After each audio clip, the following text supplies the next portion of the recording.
High above the sweltering jungles of the Pacific 1944. A lone twin boom fighter slides out of the blinding sun like a silver shark. Below, Japanese pilots claw for altitude, shielding their bombers. They never see the ghost coming. This ghost is not a hardened killer. He is a quiet 24-year-old farm boy from Poplar, Wisconsin. His hands still remember the weight of a .22 rifle brought up against grouse bursting from the brush. By war's end, those same hands will guide 40 enemy aircraft into the sea. 40 confirmed victories. A record that has stood unbroken for 80 years, and almost certainly always will. How does the most unassuming pilot in the entire Army Air Forces become its deadliest instrument? This is the story of Richard Ira Bong. The man they could not kill, the record no modern war can ever break, and the quiet, terrible price of becoming America's ace of aces. The world was already burning when Richard Bong first felt the pull of the sky. Europe lay crushed beneath the Nazi boot. In the Pacific, Japan's empire stretched from China to the Solomons. America, still a sleeping giant in 1941, watched the horizon darken with dread. Richard was the eldest of 9 children on a small dairy farm in northern Wisconsin.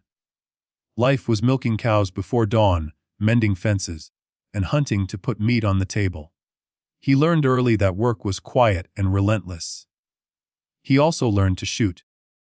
Ruffed grouse, exploding from the underbrush, taught him deflection and lead long before he ever touched a throttle. Neighbors remember a shy boy who rarely spoke but never missed. His father once said, "Dick could drop a running rabbit at 50 yards with iron sights." That gift would soon be aimed at far deadlier game. He enlisted the day after Pearl Harbor. Cadet Bong was different.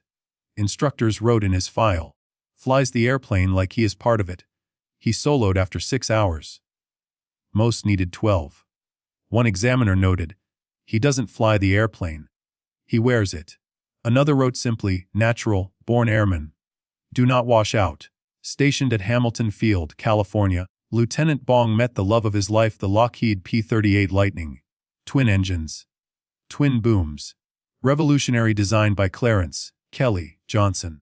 Every gun, 450 caliber machine guns and a 20 Numrieve cannon, clustered in the nose, no convergence problems. Point the nose, squeeze, and whatever filled the windscreen simply ceased to exist. The P-38 was fast, heavy, and unforgiving. Dozens of pilots had already died learning its secrets. Bong fell hard. He celebrated his first flight in a P-38 by buzzing San Francisco. He flew down Market Street so low that women reportedly saw his goggles. He looped the Golden Gate Bridge twice. He waved at tower controllers as he passed beneath them. Court-martial offense. General George Kenney, commander of the 5th Air Force, summoned the young lieutenant. Everyone expected Bong to be grounded forever. Kenney studied the boy standing at attention. No arrogance, only absolute confidence in the machine. Kenney saw what the instructors saw, a prodigy. He made a decision that would change the air war in the Pacific. Instead of punishment, he kept Bong under his personal wing and sent him to the sharp end. September 1942, Nuga, the bleeding edge, jungle airstrips carved out of kunai grass, malaria, dysentery. Japanese pilots were veterans of China and Manchuria. They flew the legendary Zero Light, agile, untouchable in a turning fight. On paper, a farm boy from Wisconsin stood no chance. But Richard Bong did not play their game. He watched. He learned. He calculated. He invented a new doctrine in blood and altitude. Never turn with a zero. Climb above. Convert height to speed. Dive. One precise burst from the nose guns.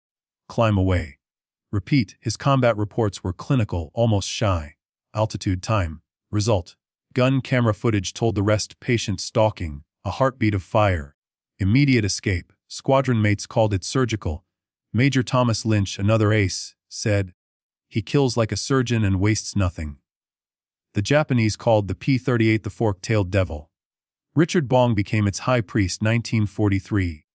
The victories climbed. 5 made him an ace. 10, 15, 21. General Kenney decorated him with the Distinguished Service Cross, then did something Bong hated, sent him home on a war bond tour. Crowds cheered the humble hero. Newspapers called him America's Dragon Slayer. Bong stood stiffly in dress uniform, miserable. He wrote to his sweetheart Marge Vatendal back home. "I feel like a fraud while my friends are still fighting and dying." He begged Kenny to let him return. Kenny finally relented. March 1944. A new P-38J waited. Faster, deadlier, with hydraulic ailerons and dive brakes that finally tamed compressibility. In Bong's hands it was perfected violence. The Japanese pilot roster had changed. Veterans were gone. Replacements barely trained. The experience gap became a chasm. June 1944 over New Guinea. Bong shot down numbers 27 and 28 in a single mission. He passed Eddie Rickenbacker's World War I record of 26. America had a new greatest ace. Kenny grounded him again, too valuable to risk. Bong argued, negotiated, and was allowed back, only on high-priority missions. That just put him where the fighting was thickest. October 1944, Balikpapan, Borneo. Escorting B-24s over vital oil refineries. Japanese fighters rose in fury. Bong scored one, then felt the hammer blow of 20 numbers cannon shells. His right engine exploded in flame. Any sane pilot would disengage.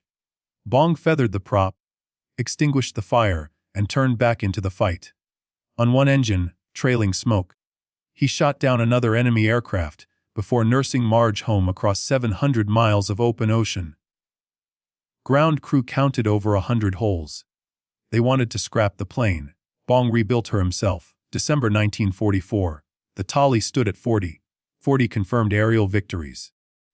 A number so far beyond the ordinary that even the Pentagon struggled to comprehend it. General Douglas MacArthur himself issued the order. Richard Bong was to be permanently grounded. Not as punishment, but as preservation. America's ace of aces had become a national treasure, too precious to risk. Bong hated it. He argued, he pleaded. He reminded Kenny that his place was in the sky with the men still fighting. Kenny, the man who had first seen the prodigy beneath the reckless lieutenant, stood firm. The war in the Pacific would go on without its deadliest hunter. On December 17, 1944, Richard Bong flew his final combat mission, a quiet patrol, no enemy contact. He simply turned west, landed, and walked away from the cockpit forever. The greatest American fighter pilot of all time ended his war not in flames, but in silence. He returned home to a hero's welcome he never wanted. Parades, speeches, medals. On one cold February day in 1945, in a small Lutheran church in Superior, Wisconsin, he finally found peace. He married Marge Vatendal, the girl whose photograph had ridden with him on every mission. Painted beneath the cockpit of his P-38. For one brief moment, the deadliest ace in American history was simply a husband. A 24-year-old man hoping for a quiet life on a farm that no longer existed in the same world. But the Army was not finished with Richard Bong. The piston age was dying. A new terror was being born in the Lockheed Skunk Works, the jet engine. Kelly Johnson, the same genius who had created the P-38, now unveiled America's first operational jet fighter, the P-80 Shooting Star. Sleek, single-engined, capable of speeds that made the Lightning seem quaint. The Army needed its very best pilot to write the rulebook for this new era. They looked to the man who had tamed the most complex piston fighter ever built. Richard Bong reported to Burbank, California, trading the twin booms of the past for the single searing exhaust of the future. For months he flew the P-80 daily. He pushed it through its paces, teaching engineers what the jet demanded and what it forgave. He adapted quickly, the same way he had once adapted to the Lightning's deadly compressibility dives. The farm boy who had learned to lead grouse over frozen marshes now learned to lead a jet through the sound barrier's first whispers. He wrote calm, precise reports. He smiled for photographs beside the sleek new machine. He told Marge he finally felt useful again. August 6, 1945, a warm, clear morning in Southern California. Major Bong was scheduled for a routine acceptance flight in a newly assembled P-80. Standard procedure. Pre-flight checks complete, he climbed into the cockpit, lowered the canopy, and taxied to the runway. The jet engine spooled up with its characteristic shriek. He pushed the throttle forward. The shooting star leapt down the runway and climbed gracefully into the sky. 30 seconds after takeoff, the primary fuel pump failed, the engine flamed out. Silence replaced the roar. At barely 1,000 feet, over a densely packed suburb of Los Angeles, the jet became a 14,000-pound glider with almost no glide. Bong's training took over. He attempted an air start. He looked for a place to land.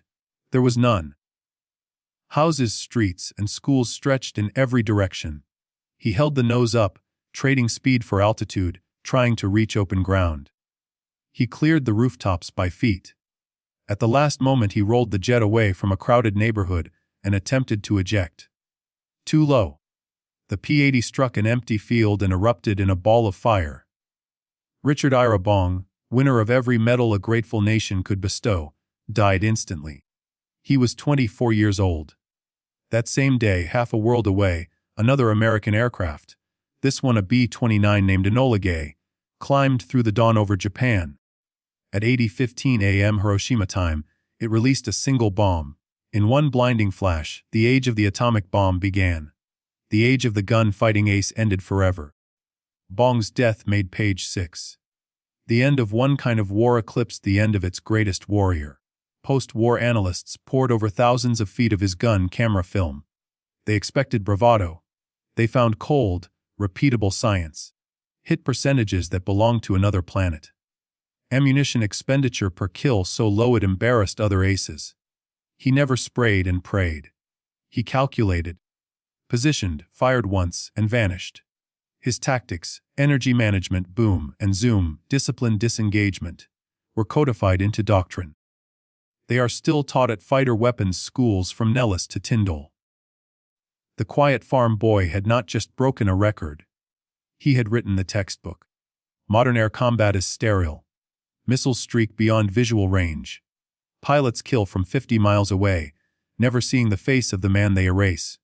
The swirling, screaming knife, fight dogfight that produced the ace of aces is extinct. 40 kills in visual combat is not merely unlikely. It is impossible. The record Richard Bong set in 1944 will stand for as long as history is written. In Superior, Wisconsin, the Richard I. Bong Veterans Historical Center keeps his memory alive. His Medal of Honor rests in a simple case. A restored P-38 gleaming silver bears the name, Marge, on its nose exactly as it did 80 years ago. Visitors, old pilots with trembling hands, young cadets in crisp uniforms, grandchildren who never knew him, stand in silence. They read the citation aloud sometimes. They touch the propeller blade. They stare at the photograph of a shy young man in a leather helmet and wonder how so much quiet courage fit inside one ordinary life. The plaque is simple. Major Richard Ira Bong, October 6, 1920, August 6, 1945. America's ace of aces. 80 years have passed. The battlefields are quiet. The skies where he hunted are empty. Yet every time a pilot climbs above the clouds and feels the old pull of altitude and speed, something of Richard Bong still flies with him. A farm boy from Wisconsin reached into the sun, touched 40 falling stars, and painted his sweetheart's name across the sky. No one will ever do it again.